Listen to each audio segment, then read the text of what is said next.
Welcome to our deep learning lecture. We are now in part 4 of the introduction. Now in this fourth path, we want to talk about machine learning and pattern recognition. And first of all, we have to introduce a bit of terminology and notation. We are standing on the shoulders of the giants who, in the past, simplified the problem of problem solving so much that now we have a chance to do the final step. So throughout this entire lecture series, we will use the following notation. So matrices are bold and uppercase, so examples here are M and A. And vectors are bold and lowercase, examples V, X. Scalars are italic and lowercase, Y, W, alpha. And for the gradient of a function, we'll use the gradient simple. For partial derivatives, we'll use the partial notation. Furthermore, we have some specifics about deep learning. So the trainable weights will generally be called W. Features, inputs are X. They're typically vectors.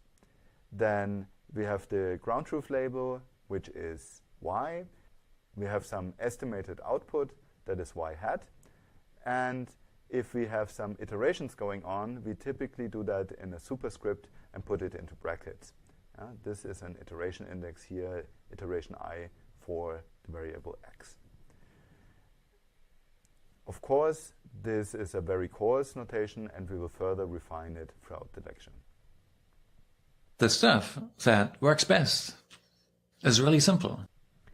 If you have attended previous lectures of our group, then you should know the classical image processing pipeline or pattern recognition pipeline, where you do the recording, where the sampling and the analog to digital conversion takes place. Then you have the pre-processing, feature extraction, followed by classification. And of course, in the classification step, you have to do the training. The first part of the pattern recognition pipeline is covered in our lecture, Introduction to Pattern Recognition. The main part of classification is covered in pattern recognition. So that's stuff that's really stood the test of time. Now what you see in this image is a classical image recognition problem. Let's say you want to differentiate apples from pears. Now one idea that you could do is you could draw a circle around them and then measure the length of the major axis. So you will recognize that apples are round and pears are longer. So their ellipses have a difference in the major and minor axis. Now you could take those two numbers and represent them as a vector value. Then you enter a two-dimensional space, which is basically a vector space representation summing up the input from all sensors. That does not show any pictures. In which you will find that all of the apples are located on the diagonal through the x-axis, because if their diameter in one direction increases, also the diameter in the other direction increases, while your pears are off this straight line because they have a difference in their two minor and major axes. Now you can find a line that separates those two, and there you have your first classification system. With, say, image recognition or something like that? Now what many people think how the big data processing works is shown in this small figure. So is this your machine learning system? Yep. Pour the data into this big pile of linear algebra, then collect the answers on the other side. And what if the answers are wrong? Just stir the pile until they start looking right.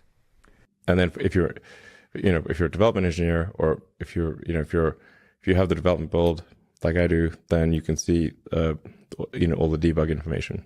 But those would just be like total gibberish to most people. Right. So what you can see in this picture is that, of course, this is how many people think that they approach deep learning, and you just pour the data in, and in the end you just stir a bit, and then you get the right results. But that's not actually how it works. Reminder, what you want to do is you want to build a system that runs a classification, which means that from your measurement, you first have to do some pre-processing, like reduce noise. You have to get a meaningful image, then do a feature extraction, and from that you can then do a classification. Now the difference to deep learning is that you put everything into a single kind of engine. So this does the pre-processing, the feature extraction, and the classification just in a single step. I already kind of think of neural nets as a kind of program. I think of deep learning as basically learning programs that have more than one step. And you just use the training data and the measurement in order to produce those systems. Now, this has been shown to work in a lot of applications, but as we've already talked about in the last video, you have to have the right data, and you cannot just pour some data in and then stir until it starts looking right. You have to have a proper data set, a proper data collection, and if you don't do that in the appropriate way, you just get nonsense out. I'm optimistic about what can happen just with more computation and more data. I do think it'll be important to get the right kind of data. Of course, we have a couple of postulates, and those postulates also apply in the regime of deep learning. So in classical pattern recognition, we are following those postulates. So the first postulate is that there's availability of representative sampling patterns. And those sampling patterns are given in the class, in the problem domain omega here, and you have training examples for all of those classes, and they are representative. So it means that if you have a new observation, they will be similar to those patterns that you already collected. The next postulate is that there is a simple pattern, and this simple pattern has features, and these features characterize the membership to a certain class. So you have to be somehow be able to process the data such to derive those abstract representation, and with this representation you can then derive the class and the classifier. Furthermore, features of the same class should be compact in the feature domain. So this means that features of different classes, they should be apart from other classes, while features of the same class should be close to each other. So what you want to have ideally is a small intraclass distance and a high interclass distance. Examples are showing here in this figure below. So the top left one is a very nice and easy example. The one in the center is also solvable. It gets harder for the third one. And of course, then you can still separate them by a nonlinear boundary. More complicated is the case on the bottom left, because here the classes are intermixed and you want to essentially draw regions around those classes. They may also be very intertwined but still separable. And then, of course, you could have data where it's very hard to figure out which part goes to which class. And typically, if you have a situation like the bottom right, you don't have a very good feature representation, and you want to think whether you don't find better features. Or what many people do today is they just say, oh, let's go to deep learning and just learn an appropriate representation that then will do the trick. We are happy that it works better than any competing method. So a complex pattern consists of simpler constituents which have a certain relation to each other. And the pattern may be decomposed into those parts. Furthermore, a complex pattern has a certain structure, and not every arrangement of simpler parts gives a valid pattern. And many patterns can be represented with relatively few parts. And of course, two patterns are similar if the features of simpler parts differ only slightly. Okay, having seen those basic postulates of pattern recognition, we will see that many of them still apply also in the world of deep learning. However, we don't see that really, how the things are decomposed. Instead, we build systems that gradually simplify the input such that you decompose them into parts and better representations. Now, let's start with the very basics. The perceptron is the basic unit that you will find in most neural networks.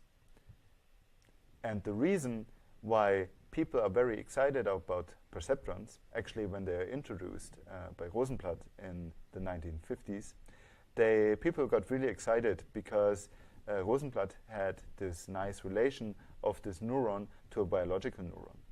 Now, a biological neuron is connected by synapses to other neurons, and the sum of incoming excitatory and inhibitory activations, if they are large enough, then the actual neuron is firing. And it's firing if you have a certain potential that is over a threshold. Then it's transmitting information.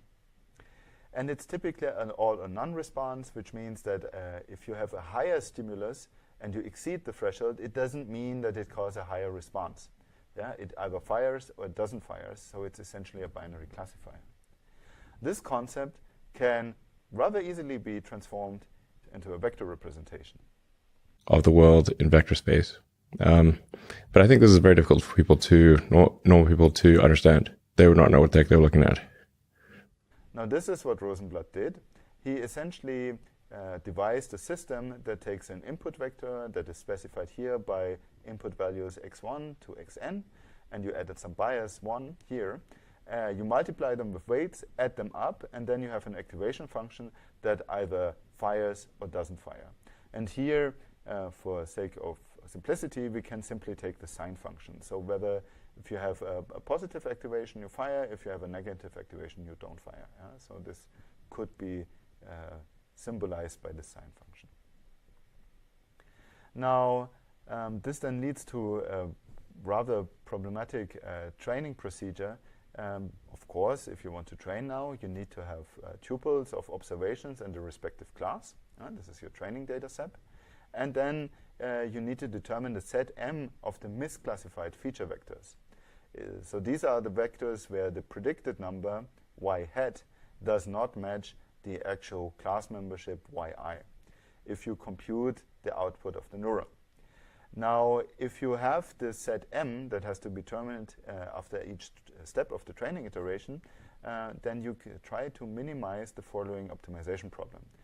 The problem that describes your misclassification is essentially the sum over all your misclassified samples, where you compute the output of your actual network, and the output of the network is then multiplied by the true class membership. So because the two don't match, it means this must be negative, and then you multiply it with -1 in order to create a high value for a lot of misclassifications, and you seek to minimize this term essentially. This then leads to an optimization procedure where you have an iterative procedure. So this iterative optimization then has to determine an update, a gradient step for the weights. And once you updated the weights, you have to determine the set of misclassified vectors again.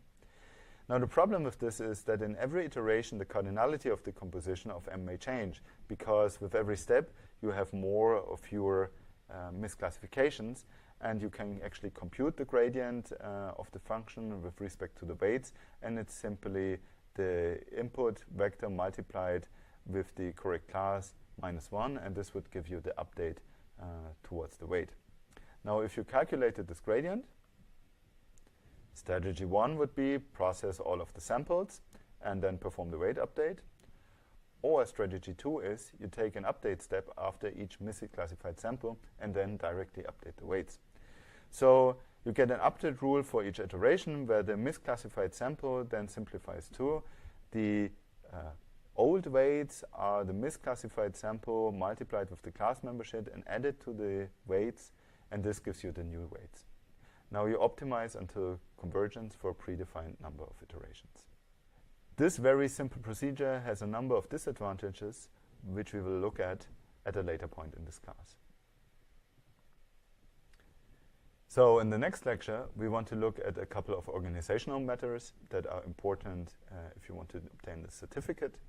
And we will look into a short summary of the 4 videos that you've seen so far. I hope you liked this video and hope to see you next time. Thank you.